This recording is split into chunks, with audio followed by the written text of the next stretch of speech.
নমস্কার বন্ধুরা, তোমাদের আর একটা ব্লগে সকলকে স্বাগত জানাই।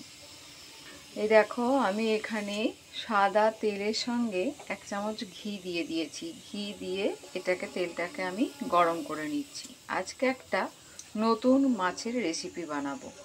এই রেসিপিটা আমি ফেসবুক থেকেই দেখেছি, দেখে আমার খুব ভালো লেগেছিল। কারণ নিত্য নতুন কি মাছের রেসিপি করবো সেই নিয়ে একটা কত চিন্তা ভাবনা হয়, কি দিয়ে মাছটা করব। তা আমি এখানে কাতলা মাছের 6টি পেটি নিয়ে নিয়েছি, 6 টুকরো নিয়ে নিয়েছি আমি কাতলা মাছ।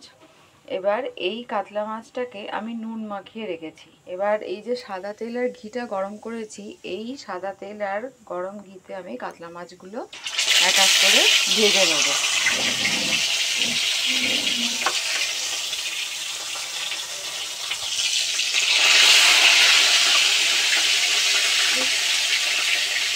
বন্ধুরা, আমি এখানে ডাল বসিয়ে দিয়েছি। আজকে মুসুর ডাল করছি, আর এখানে আমি ভাত বসিয়ে দিয়েছি। আর এখানে মাছ দুটো ভাজা হয়েছে।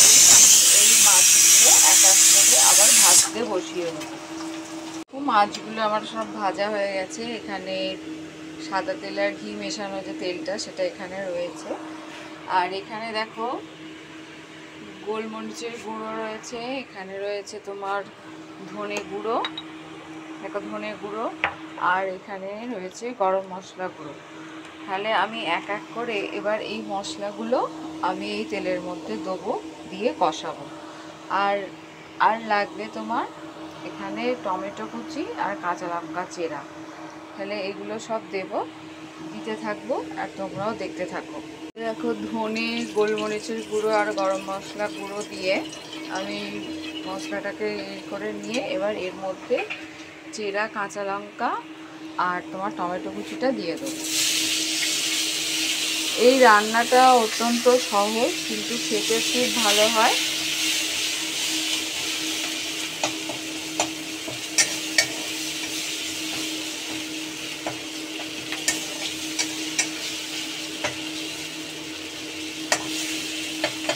এবার ক্ষীরোদ কাতলার জন্য আর লাগবে দুধ, যেটা এর মেন ইনগ্রিডিয়েন্টস।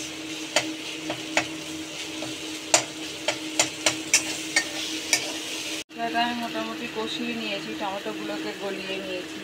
এবার 1 কাপ দুধে 1 চামচ ময়দা গুলে এর মধ্যে দিয়ে দেবো। দেখো বন্ধুরা, আমি এখানে ময়দা আর দুধ গুলে নিয়েছি। এবার এইটা এর মধ্যে দিয়ে দেবো।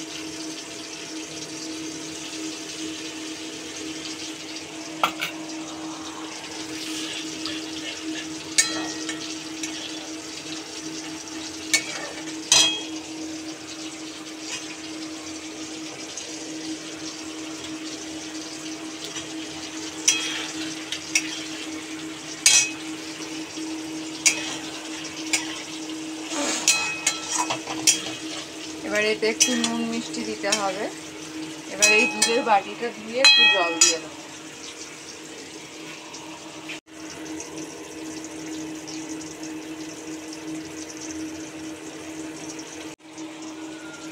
এবার একটু চিনি দিয়ে দেবো স্বাদ মতো।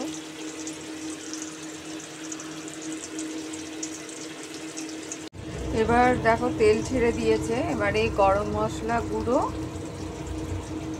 আর গোলমরিচের গুঁড়ো দেব। এবার এই গোলমরিচের গুঁড়ো দিয়ে নামিয়ে নেব। রেডি হয়ে গেছে আমার ক্ষীরোদ কাতলা। এবার গ্যাসটা আমি অফ করে দিয়ে ঢাকা দিয়ে রাখবো কিছুক্ষণ।